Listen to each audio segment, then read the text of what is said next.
Père et du Fils et du Saint-Esprit, ainsi soit-il, mes bien chers frères et sœurs, neveux, nièces, cousins et amis, continuons notre explication du catéchisme à l'usage de tous les diocèses de Belgique, après avoir analysé le péché, ses conséquences, les péchés capitaux, les péchés contre le Saint-Esprit, etc., les vices et les vertus opposées. Aujourd'hui, nous commençons le thème de la 16e leçon, les fins dernières de l'homme, question 230 et suivante de ce bref catéchisme, mais vraiment très riche. Quel est un des moyens les plus efficaces pour nous encourager à fuir le péché et à pratiquer la vertu? Bien, un des moyens les plus efficaces pour nous encourager, pour nous aider, pour nous motiver à fuir le péché et à pratiquer la vertu, c'est de réfléchir souvent à nos fins dernières. La mort, le jugement et l'éternité, heureuse le ciel et malheureuse l'enfer. Car l'Esprit Saint dit, dans toutes tes actions, souviens-toi de tes fins dernières et tu ne pécheras pas. Dans la Bible, il est écrit, dans toutes tes actions, dans tout ce que tu fais, souviens-toi que tu es mortel et tu passeras au jugement de Dieu et tu ne pécheras pas. Donc, un des moyens les plus forts, les plus importants pour nous arrêter sur le chemin du mal, du vice, du péché, c'est de penser à la fin dernière. Dans toutes tes actions, souviens-toi de tes fins dernières et tu ne pécheras pas. Alors, quand entend par les fins dernières de l'homme, c'est quoi ces fins dernières? Et par les fins dernières de l'homme, on entend ce qui arrive à l'homme à la fin de sa vie, c'est-à-dire la mort, le jugement, l'enfer et le ciel. Le ciel, y arrivent les pénitents et les innocents. Y arrivent aussi toutes les âmes qui ont laissé ce monde en état de grâce, mais en passant par le purgatoire pour certains. Pourquoi devons-nous toujours être prêts à mourir? Et parce que nous savons ni le jour ni l'heure. Nous devons toujours être prêts à mourir parce que nous pouvons mourir à tout instant et que de notre mort dépend notre sort éternel. Donc on peut mourir n'importe quel moment et de ce moment dépend le sort éternel, salut ou condamnation. Donc, toute personne qui, au moment de la mort, se trouve en état de grâce, de sainteté, même s'il a péché, mais il se repentit, s'est confessé, il a changé de vie, ben, se sauvera. Et toute personne, à ce moment de la mort, se trouve en état de péché mortel, malheureusement, il est mort spirituellement. Il a fermé par sa propre main, on peut dire, la porte du ciel devant soi, et s'il meurt en péché, bien son péché le mène à l'enfer éternel. Donc il faut penser à la mort, parce que nous pouvons mourir à tout instant, crise cardiaque, une balle perdue, un accident, un incendie, n'importe quoi. Quel est le meilleur moyen d'assurer une bonne mort, une mort chrétienne? Le meilleur moyen de s'assurer une bonne mort, c'est de vivre toujours en bon chrétien. Se confesser, communier, aller à la messe, vivre chrétiennement. Jésus a répondu à un jeune homme qui lui posait la question, qu'est-ce que je dois faire pour entrer dans le royaume des cieux? Il a dit, gardez les commandements. Saint Matthieu 19-17. Gardez les commandements. Le meilleur moyen de s'assurer une bonne mort, un jugement favorable, c'est de vivre toujours en bon chrétien. Que ferez-vous lorsque vous serez gravement malade? Voyez la richesse du catéchisme, des choses absolument pratico-pratiques. Que ferez-vous? Que doit faire un chrétien quand il sera gravement malade? Eh bien, lorsque je serai gravement malade, je me confesserai sans retard Et si mon confesseur le juge utile, je ferai une confession générale de tous les péchés de ma vie. Dès que je serai en danger de mort, je recevrai aussi dévotement la Sainte Communion, l'extrême onction ou les saintes huiles et la bénédiction apostolique. Voyez-vous comment on éduquait les enfants, comment on éduquait les futurs chrétiens avec des choses absolument pratiques. Aujourd'hui, on parle tant de pratique, mais voyez ce que fait. Que ferez-vous lorsque vous serez gravement malade? Eh bien, je me confesserai sans retard. Et si le confesseur juge utile, je ferai une confession de toute ma vie.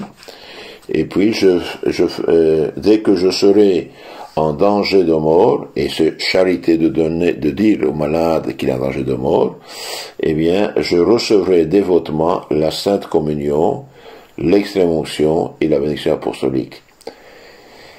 Que ferez-vous si en danger de mort, vous ne pouvez pas avoir un prêtre? En notre cas, vous êtes en danger de mort, il n'y a pas de prêtre.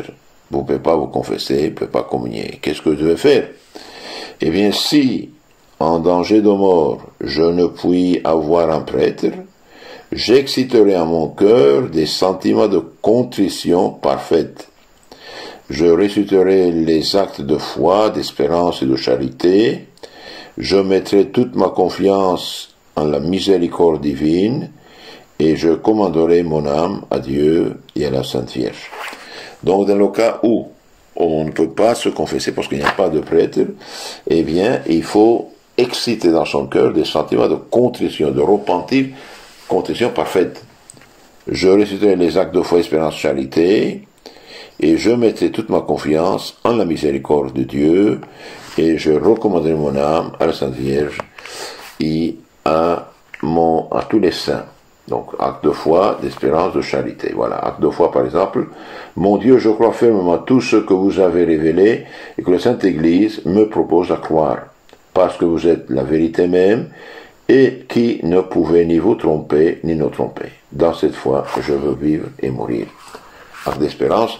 Mon Dieu, j'espère avec une ferme confiance que vous me donnerez par les mérites de Jésus-Christ le ciel et les grâces pour le mériter, parce que vous êtes infiniment bon pour nous, tout puissant et fidèle, dans vos promesses. Dans cette espérance, je veux vivre et mourir. Et acte de charité, mon Dieu, je vous aime par-dessus toutes choses, de tout mon cœur, de toute mon âme, de toutes mes forces, parce que vous êtes infiniment parfait et souverainement aimable. J'aime aussi mon prochain, comme moi-même, pour l'amour de vous. Dans cette charité, je veux vivre et mourir. Et aussi, l'acte de contrition. Mon Dieu, je suis triste d'avoir offensé votre souveraine majesté. Je déteste tous mes péchés, non seulement parce que j'ai mérité vos châtiments, mais surtout parce que vous êtes infiniment parfait et souverainement aimable, et parce que le péché vous déplaît. Je prends la ferme résolution de me corriger et d'éviter les occasions de péché. Dans cette condition, je veux vivre et mourir. Donc, dans le cas où on ne pourrait pas avoir un prêtre au moment de la mort, eh bien, exciter dans son cœur de vifs sentiments de contrition parfaite, réciter les actes de foi, espérance, charité, et mettre toute sa confiance en la miséricorde de Dieu et se recommander son âme à Dieu et à la Sainte Vierge. Autre question. Comment tâcherez-vous de mourir? Je tâcherai de mourir comme mon divin Sauveur Jésus-Christ, me soumettant humblement à la volonté de Dieu et remettant mon âme entre ses mains avec confiance et amour. Confiance et amour. Eh bien, celui qui a vécu chrétiennement, celui qui a confessé humblement ses péchés avec repentir et a fait pénitence et œuvre de charité, eh bien, il doit avoir confiance en Dieu. Quand serons-nous jugés? Eh bien, nous serons jugés au jugement particulier immédiatement après notre mort et au jugement général à la fin du monde. Donc, il y a un jugement qui a lieu deux fois au moment de la séparation de l'âme et du corps. L'âme voit sa vie telle que Dieu la voit. Si elle est une grâce, une sainteté, elle se sauve. Si c'est un péché mortel, elle se précipite dans l'enfer avec colère et indignation et désespoir. Et à la fin du monde, tous les hommes vont ressusciter et Dieu manifestera ce jugement, ses consciences à toute l'humanité, pour qu'il y ait un jugement juste, équitable. Parce qu'aujourd'hui, il y a des gens quand même innocents qui sont calomniés, attaqués en prison, et des vrais criminels, ils sont loués et récompensés. Donc, après un jugement final, c'est quand même le jugement dernier. Alors les péchés confessés, eh bien ça n'existe pas. Hein. Comme quand vous lavez votre chemise, eh bien la saleté est partie. La même chose. Quand on a fait une bonne confession de tout cœur repenti, bien ces péchés n'existent plus. Donc au moment de la mort, jugement particulier, au moment, à la finale du monde, jugement universel de fait par Dieu même, en présence de toute l'humanité. Sur quoi Dieu nous jugera-t-il? Eh bien, Dieu nous jugera sur toutes nos actions, bonnes ou mauvaises, pour nous récompenser et pour nous punir. Devons-nous craindre le jugement de Dieu? Nous devons craindre le jugement de Dieu parce que Dieu sera un juge sévère et inflexible et que sa sentence est irrévocable. On ne peut pas tromper Dieu. On doit craindre le jugement de Dieu parce que Dieu sera un juge sévère et inflexible et que sa sentence sera irrévocable. Quelle peine les damnés souffrent-ils en enfer?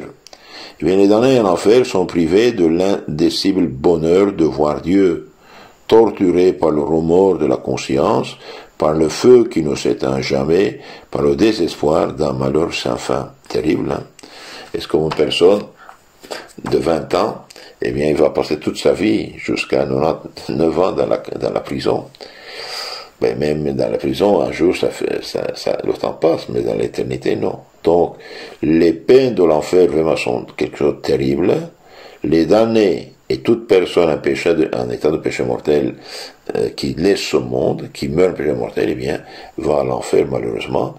Eh bien, les damnés en enfer sont privés de l'indicible bonheur de voir Dieu. Donc, ils ont faim et soif de bonheur et ils ne peuvent pas, ils ne peuvent rien. Ils ont faim et soif. Ils sont privés de l'indicible bonheur de Dieu, torturés par le remords de conscience, bête que je fus, qu'est-ce que j'ai fait, étant torturés aussi par le feu qui ne s'éteint jamais, et le désespoir d'un malheur éternel. En plus, ils vivent avec les démons et tous les pécheurs de la terre, et les péchés apparaissent sur le front de chacun, donc il n'y a aucune dignité, aucun respect. Quelle est la récompense des bienheureux dans le ciel? Eh bien, les bienheureux dans le ciel ont la joie inexprimable de voir Dieu tel qu'il est et de le posséder et de l'aimer.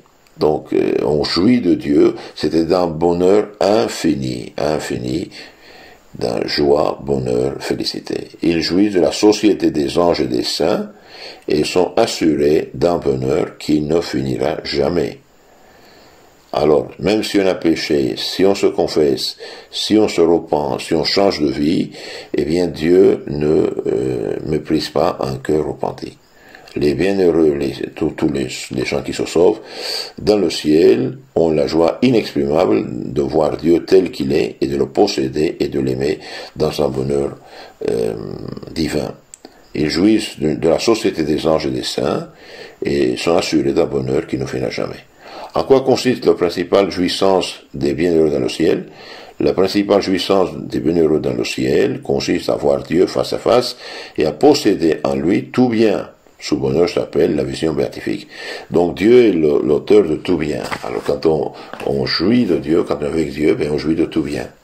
Donc mes chers frères et sœurs, amis, cousins, donc la mort, on ne sait pas quand sera. Eh bien, au moment de la mort, il y a un jugement. Si on est en état de grâce, on se sauve. Si on est en état de péché mortel, on descend immédiatement et pour toujours dans l'enfer. Ceux qui se sauvent, les innocents et les pénitents, eh bien, vont de droit au ciel, au bonheur, à la joie du ciel. Et les autres qui ont péché, qui n'ont pas fait suffisamment de pénitence, eh bien, ils effacent les restes cicatrices de leur péché dans le purgatoire. C'est pour cette raison qu'on a fait des prières, des aumônes, des messes et des charités pour les défunts. À la fin du monde, eh bien, tous les hommes vont ressusciter. Eh bien, ceux qui sont morts, et c'est-à-dire ceux qui ont laissé ce monde dans l'état de grâce, eh bien, ils seront menés au paradis pour toujours corps et âme, dans la joie parfaite avec Dieu et les saints. Et ceux qui sont morts en état de péché mortel, malheureusement, c'est l'enfer pour toujours. Une âme nous avons, il y a une seule mort, la mort ne peut pas s'essayer. ou bien on se condamne, ou bien on se sauve. Eh bien, vivons chrétiennement pour nous sauver. Amen. Ayez la charité d'envoyer ces causeries à vos contacts, s'il vous plaît. Merci beaucoup.